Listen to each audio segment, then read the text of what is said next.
सरपंच गणेश भास्करराव काकड, गट ग्रामपंचायत कार्यालय चिखला खंडाळा येथील सरपंच असून काल परवापासून माझ्या गावामध्ये जो काही प्रकार घडत आहे, जी काही चुकीची वातावरण निर्मिती केली जात आहे, त्याची अगोदर सत्यता पडताळून बघणे गरजेचे आहे।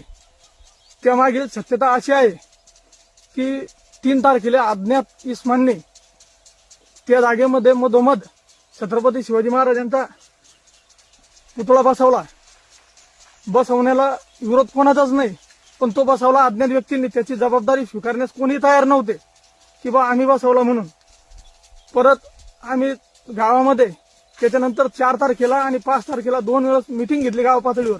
सर्व गावकरी एकत्र बोलवले, सर्व गावकऱ्यांच्या वतीने ठरले। त्यासाठी मी स्वतः पाटील साहेब, PSI साहेब हे सुद्धा उपस्थित होते मीटिंगमध्ये।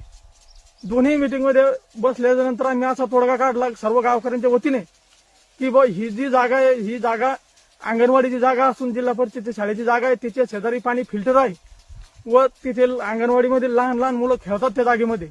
त्यानंतर ती जागा आमच्या गावाचा भौगोलिकदृष्ट्या विचार केला तर आमच्या चिखला गावामध्ये कुठेही 100-200 माणसं बसतील किंवा त्यांचा कार्यक्रम होईल अशी कुठलीही जागा उपलब्ध नाही। ती स्वतः जागा, ती एकच जागा असल्यामुळे मी त्यांना समजावून हेच सांगत होतो। त्यांना मी माझ्या वतीने ग्रामपंचायत मध्ये आवारामध्ये एक, ग्रामपंचायत समोर एक आणि रस्त्यावर मंदिराच्या समोरून एक, असे 3 ठिकाणी स्पॉट पण दिले त्यांना व त्यांना सांगितलं की आपण रीतसर परवानगी घेऊ आणि आश्वारूढ असा पुतळा उभा करू। त्या दिवशी आम्ही स्वतः 7,500 रुपये माझ्याजवळ वर्गणी सध्या पण ती जमा आहे। त्यानंतर त्या मीटिंग यांचा फक्त ह्या संजीवनी वाघ व तिच्या सोबतचे जे का महिला पुरुष आहे त्यांचा एकच हट्ट होता की ह्या जागेवर बसेल पुतळा, आणि उर्वरित गावकऱ्यांचं म्हणणं होतं की ही जागा सर्वांच्या सुखदुःखाला कार्यक्रमासाठी कामी येते, तर कृपया करून पुतळा आपण योग्य त्या ठिकाणी बसू। पण तिला हे मान्य नव्हतं। मग परत आम्ही 7 तारखेला रीतसर ग्रामपंचायतच्या वतीने ग्रामसेवक साहेब यांनी FIR फाडला व अज्ञात व्यक्तीविरोधात गुन्हा दाखल केला। त्यानंतर मला स्वतः जोगी साहेब, आमचे SDPO व तहसीलदार साहेब, PSI साहेब यांना SDO साहेबांचे लेखी पत्र आले पुतळा हटवण्याबाबत। पत्र आल्यानंतर 17 तारखेला पत्र आले, पण मी छत्रपती शिवरायांना मानणारा त्यांचा एक पाईक आहे, त्यांच्या विचारावर चालणारा एक पाईक आहे।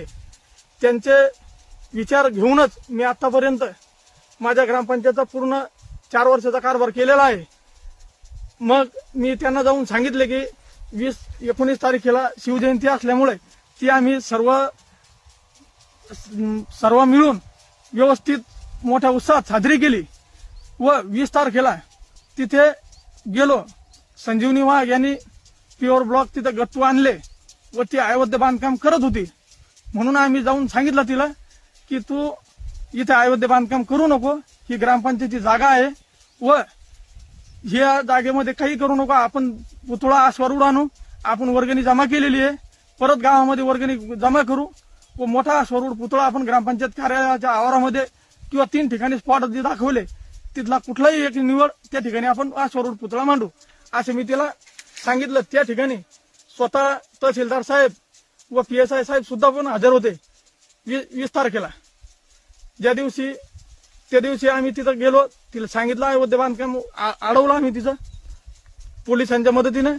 त्यानंतर तिथे दोन्हीकडच्या गटातील महिला संजीवनी वाघ व तिच्या सोबतच्या महिला तिथे हजर झाल्या व त्या बांधकाम करण्यासाठी हट्ट धरला त्यांनी। त्यानंतर इकडचाही जमाव तिथं आला महिलांचा व ती महिलांमध्येच हाणामारी झाली। त्यामध्ये मी कुठेही व्हिडिओमध्ये नाही किंवा तिने कपडे तिच्या हाताने फाडले, कसे फाडले तिलाच माहिती आहे, किंवा तिच्या सोबतच्या बायान फाडले हे त्यांनाच माहिती आहे।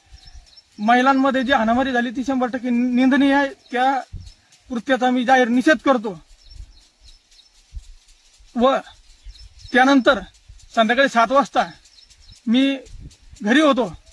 त्यानंतर संजीवनी वाघ, तिचा भाऊ, तिचे दोन्ही भावजाया माझ्या घरी आल्या। माझ्या पत्नीला मारहाण केली। माझ्या घरातून नगदी कॅश 2 लाख रुपये व 10 तोळे सोनं त्यांनी मारहाण करून व तिच्या भावाने, संजीवनी वाघच्या भावाने माझ्या मिसेसचा विनयभंग करून चोरी केलेली आहे, जबरी चोरी केली, दरोडा केला.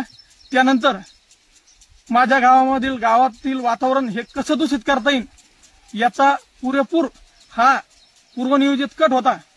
आम्हाला बदनाम करण्याचे 100% यांचा हा पूर्वनियोजित ठरल्या प्लॅन प्रमाणे त्यांनी ते केलं.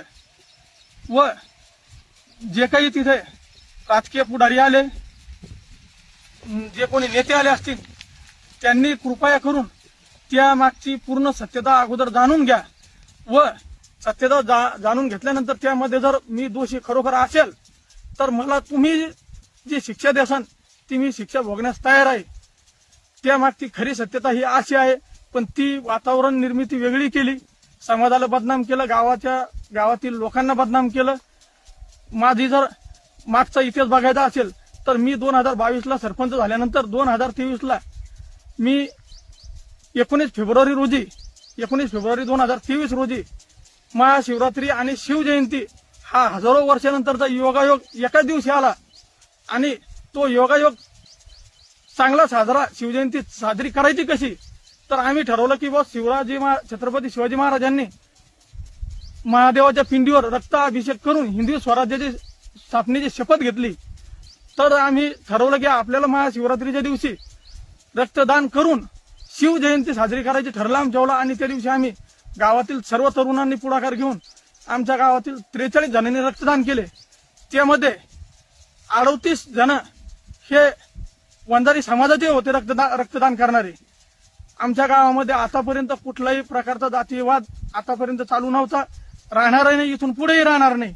याच्या अगोदर सुद्धा आम्ही भीम जयंती असो, अण्णाभाऊ साठे यांची जयंती असो, शिवजयंती असो, मुंडे साहेबांची जयंती असो, ही सर्व जयंत्या आम्ही स्वतः सर्व गावकरी मंडळी मिळून वर्गणी जमा करून मोठ्या उत्साहात साजऱ्या करत असतो. लागन तर तुम्ही मागच्या मंडळीला माझा इतिहास विचारा, गावातील मराठा समाजाच्या मंडळींना विचारा, बौद्ध समाजाच्या मंडळींना विचारा, सर्व धर्माच्या लोकांना विचारा व ती जागा खरोखर अडचणीची होती का आहे किंवा नाही ते त्या लोकच सांगतील तुम्हाला. गावातील जनता काय सांगायचे ते. एवढं बोलतो आणि थांबतो. जय जिजाऊ, जय शिवराय, नमस्कार.